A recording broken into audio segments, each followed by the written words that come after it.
Ese es el proyecto que tiene Eduardo Verástegui, no lo olvide usted. Cuando le diga vota por mí porque soy un millonario católico que estoy dispuesto a dar tu vida por la patria, recuerde usted que a quienes admira, defiende y apoya a Eduardo Verástegui es a asesinos, torturadores y gente que no cree que los que no están de acuerdo con ellos tengan derecho a vivir. Yo llevo tiempo contando y hablando de cómo el proyecto morenista esencialmente es un proyecto de aniquilación y destrucción de la democracia, de utilizar la democracia para hackearla, que es lo mismo que está haciendo Donald Trump, es lo mismo que hizo Víctor Orbán en Hungría, y es lo mismo que están intentando algunos otros en otros lugares. Con mayor o menor éxito dependiendo de la solidez de las instituciones. Desafortunadamente en México las instituciones nunca han sido demasiado sólidas, entonces era fácil hackearlas. Tú eres el presidente y dices, pues a partir de hoy ya no existe el Instituto de la Transparencia. ¿Por qué? Porque lo dije yo. Son corruptos todos y no sirve para nada. Y tienes un montón de gente que son corruptos todos y no sirven para nada y hacen la foca, ¿no? Es el enorme auditorio de focas que le aplaudían al Obrador y ahora le aplauden a Sheinbaum. Ay, sí, la transparencia no sirve para nada, no. Y el Instituto Electoral, no, las elecciones las tiene que controlar el gobierno, porque eso son muy corruptos y no sirve para nada. Ay, no sirve para nada. Todos los jueces son corruptos, sí, todos los jueces son corruptos. Entonces, y tienen muchos asesores, uy, sí, muchos asesores. Entonces vamos a quitarlos y vamos a hacer una farsa democrática, porque democracia no es votar. Hacemos una farsa democrática y ponemos a nuestra gente en la Suprema Corte de Justicia. Y entonces ellos son más corruptos y tienen más asesores que los anteriores, pero ya son los nuestros. Y entonces pues ya no hay forma de ir a la Suprema Corte de Justicia a reclamar contra el gobierno. Antes era difícil, antes era problemático, antes definitivamente no estaban bien las cosas, pero ahora están peor. Bueno, es una de las formas de la antidemocracia a la mexicana, el hackeo de las instituciones democráticas, de los sistemas electorales, de la información, de la transparencia, para quitarle el poder a la gente, porque la democracia implica la idea de que los que no somos nadie tengamos la posibilidad de influir en las decisiones de nuestra comunidad, de nuestra sociedad, de nuestro país.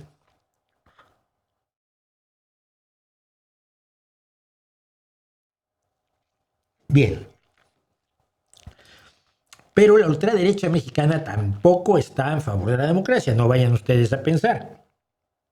Cuando tienen ustedes a la derecha mexicana y al PAN y a Salinas Pliego y toda esta gente, ¡ay, sí! Vamos a defender la democracia. No, mira, no. A ti te interesa tanto la democracia como a Sheinbaum. Lo que quieres es quítate tú para ponerme yo. Pero no para poner a la ciudadanía y preguntarle a la ciudadanía, oye, ¿qué hacemos? Y cuando digas qué hacemos, pues lo hacemos y te presentamos cuentas y te mostramos si lo hicimos bien o mal y entonces ya tú decides. Eso en México nunca existió y no quieren que exista. Entonces aparece un señor que es un líder trumpista de la ultraderecha mexicana, ultraderecha religiosa, MAGA, Make America Great Again o Make México más jodido again. Eduardo Verástegui, que usa indebidamente, por cierto, el escudo nacional, y dice, no nos hagamos tontos. Hablo por ti. La democracia mexicana no funciona. Cada 6 años llega un nuevo presidente, echa para atrás todo lo que hizo el anterior, ¿no es cierto? El país se queda estancado y los mismos de siempre se roban lo que pueden antes de que se les acabe el tiempo. Eso sí es cierto, pero no es un problema de la democracia, es un problema de la falta de democracia. Lo que México necesita de verdad es una dictadura con un dictador benevolente. Y lo peor de eso es que uno lo sabe. Eduardo Verástegui, cuando se ve al espejo en las mañanas, dice, mira nada más, qué pinta de dictador benevolente tengo, chinga. ¿Alguien quiere un dictador más benevolente que yo? Hombre. Un hombre que ame a Dios y a su pueblo. ¿A Dios? ¿A cuál Dios? ¿A Huitzilopochtli? No, hombre. Al Dios católico. Y entonces se ve en el espejo y dice, a ver, más católico que yo, ni Cristo. Que esté dispuesto a dar la vida por la patria. Sí, se ve al espejo y dice, estoy dispuesto a dar la vida por la patria. La vida de ese, la vida de ese, la vida de esa señora. usted también. La vida del chavalín ese, usted qué, usted también. Voy a dar la vida de todos ellos por la patria. Y que tenga todo el tiempo necesario para sacar al país adelante. Y se mira, verá y dice, pues ya soy millonario. ¿Necesitan de veras un dictador? Y aquí está, me ofrezco sacrificadamente.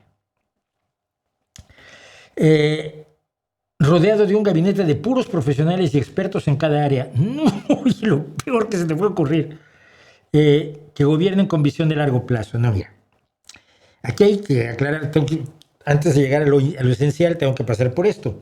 Mira, un gobierno de tecnócratas es lo peor que te puedes imaginar, y te lo digo yo como defensor de la ciencia y la tecnología.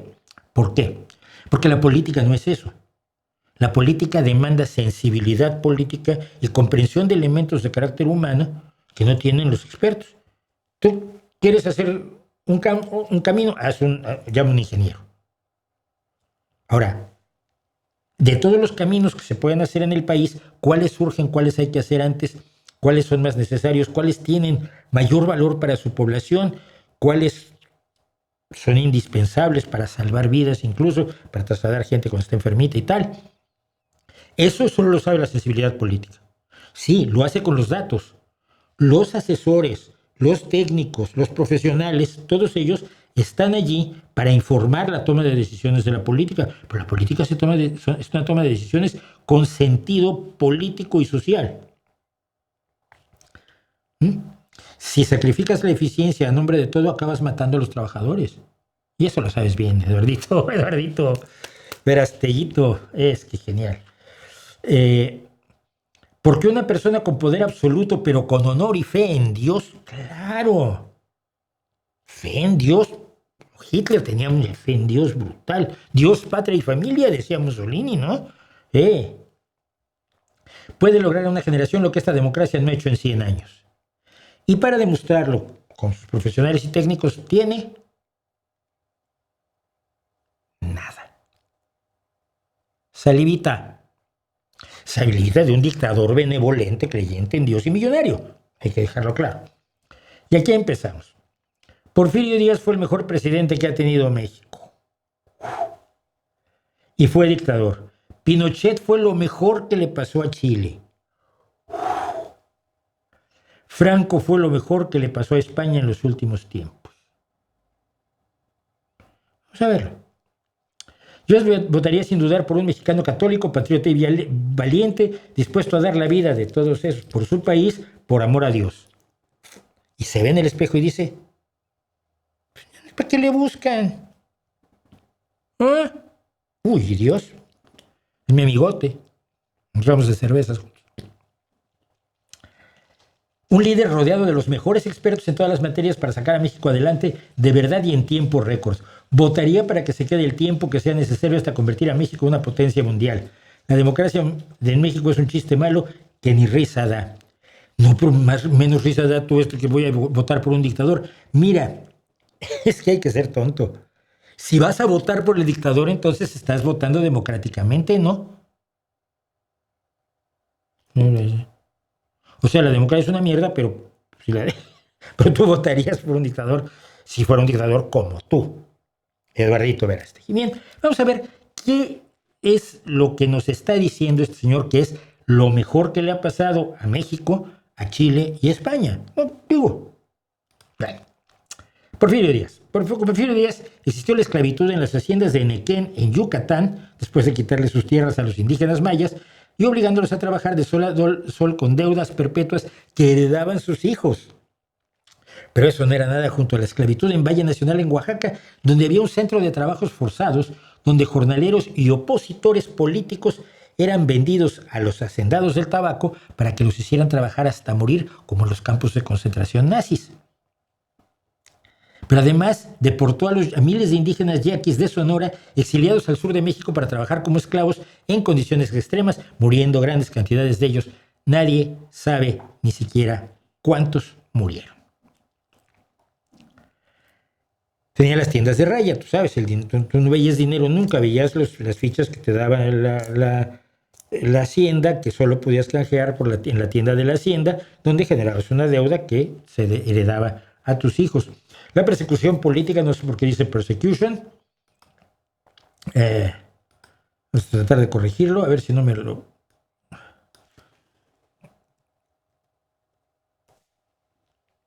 Bien, ahora quedan mayúsculas. Bueno, persecución política de todo tipo de opositores políticos, de periodistas, de críticos, de toda la gente que no estaba de acuerdo con él. Y siempre recuerden que existió el hijo del aguizote, ¿no? El periódico este Superlibre que criticaba a Porfirio Díaz hasta que lo cerró, cuando lo tenían los hermanos Flores Magón. Lo cerró y existe la famosa fotografía de cuando se clausuró el hijo del aguizote, donde están los Flores Magón con un letrero que dice: la democracia ha muerto. Masacres como la de Río Blanco, donde morían cientos de obreros. Pero a ver, obreros sobran, que esto es lo que dice un buen dictador. Obreros hay un montón. Si matas a 200 o 300, tampoco es para tanto. El 95% de la tierra del país, de México, 2 millones de kilómetros cuadrados, era propiedad de unas pocas familias latifundistas. México estaba peor en pobreza, en derechos, que Argentina, Chile, Brasil y Colombia. Es decir, que podías haber tenido el gobierno de Argentina, Chile, Brasil y Colombia con sus democracias imperfectas y no habrías tenido a Porfirio Díaz. Pero vamos con el otro amigo de su amigo, Augusto Pinochet. Augusto Pinochet solamente cometió que se le reconozcan 3,000 asesinatos, que es muy poquito.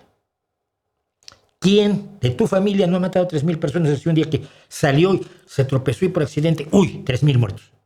Bueno, preciso. De los cuales 1,469 fueron desaparecidos, cuyos restos aún no se han encontrado, porque Augusto Pinochet era parte de un sistema para acabar con todo progresista, demócrata y demás, que fue el Plan Cóndor. Estaban Argentina, Brasil, Paraguay y no creo que otro país metidos allí, y entonces se intercambiaban presos y yo te mato estos 30 y tú me matas estos 40. Ay, bueno, pero te mando 100 para que los tortures, vale, pero a cambio de esto me tiras 500 al mar. Era lo que es la hermandad de los pueblos, ¿ves? Torturó Augusto Pinochet como dictador a más de 40,000 personas, algunos de ellos peligrosos comunistas, que estaban a favor del gobierno que había ganado las elecciones, que era el de Salvador Allende, que estaba legítimamente en el poder. Pero muchos de ellos no, muchos eran solamente críticos, muchos eran solamente demócratas, muchos eran personas que estaban en desacuerdo con la dictadura, y en la dictadura no puedes estar en desacuerdo con la dictadura, entonces corres el riesgo de que te torturen. Lo cual llevó a que 200,000 chilenos tuvieran que salir de su país. 200,000 chilenos exiliados, unos de los cuales fueron mis amigos. Recuerdo con mucho cariño a Rodrigo Quijada, por ejemplo. Esto es el proyecto de Verástegui para México. Estamos en la esclavitud, estamos en los latifundios, estamos en los campos de concentración, estamos en los asesinatos, en las torturas. Ese es el proyecto de Eduardo Verástegui para México. Porque Francisco Franco nos dio algo más. Francisco Franco nos dio 36 años de horror. ¿Qué hubo? Hubo una guerra civil del 36 al 39. Ambos bandos cometieron atrocidades como cometen todos los bandos en todas las putas guerras de este mundo. Algunos más y otros menos, pero reconozcámoslo, hubo atrocidades por ambos bandos, hubo fusilamientos que no debieron hacerse. Sí, la República fusilaba a sus sacerdotes y los otros fusilaban al que les veían cara de republicano. Pero la guerra terminó en el 39. Entre el 39 y 1975 hubo más de 100,000 ejecutados en España. 1,000,000 de personas pasaron por los campos de concentración de Francisco Franco, entre ellos parientes políticos ya míos. Millones de personas fueron torturadas. No solo los que acaban en los campos de concentración, sino aquellos a los que un día pasando lo llevaban al cuartel de la Guardia Civil, le daban una calentadita y lo echaban a la calle. Persecución generalizada a la gente de izquierda, a los gitanos, a los homosexuales, a los bisexuales, a los travestis, a todas las que no eran exactamente el español que Franco quería ser desde su 1,60 m de estatura. Y ataques a todo tipo de colectivos, a todos estos colectivos. Por supuesto, la oposición política era inimaginable. Todos los partidos opositores a la dictadura estaban en el clandestinaje, o estaban con sus directivas fuera, en Francia o en México. Ese es el proyecto de dictadura, de horror, de asesinato, de torturas, de desaparición de todos los derechos civiles, los que México ha logrado arrancarle al PRI, al PAN y ahora a Morena, aunque Morena nos los está arrancando de vuelta. A los que le arrancó a Porfirio Díaz y los que antes de eso le arrancó a otros dictadores que tuvo, como el bueno de Santana, que solo perdió medio país.